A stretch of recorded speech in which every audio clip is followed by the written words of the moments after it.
Isä seisoo rannalla ja ase kourassa myrskyä odottaa. Äiti painaa pikkusiskon syliin, kun taivas oudosti iltaisin punertaa.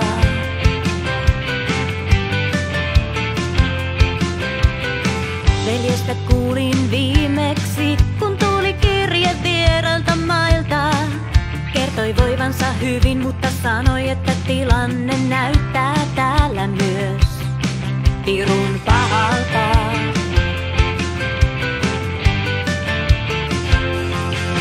Tää on 10 tikkua laudalla, me ollaan piilossa viimeisellä rannalla. Eikä kukaan meitä enää etsi, tää on tyhjä ja loputon leikki. Ja vain tuuli kuistaa kaikki pois tiloistaan.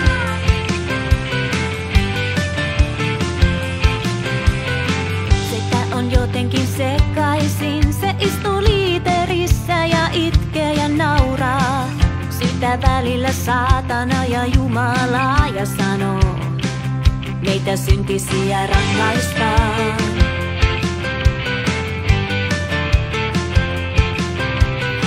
Naapurissa on oudon hiljaista, on verhot olleet kiinni jo viikon.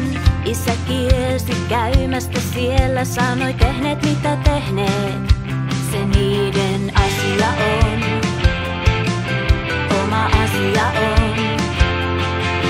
Tää on 10 tikkua laudalla, me ollaan piilossa viimeisellä rannalla. Eikä kukaan meitä enää etsi, tää on tyhjä ja loputon leikki. Ja vain tuuli kuiskaa kaikki pois tiloistaan, kaikki pois tiloistaan.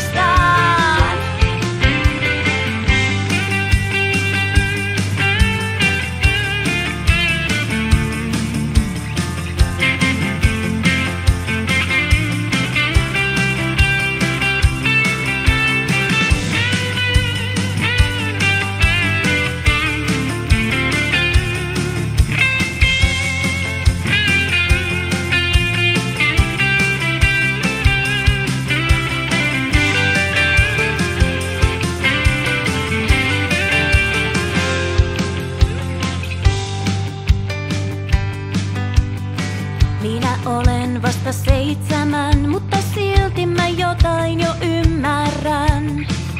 Kun TV on mykkä ja radiossa kuulin uutisten lukijan itkevän.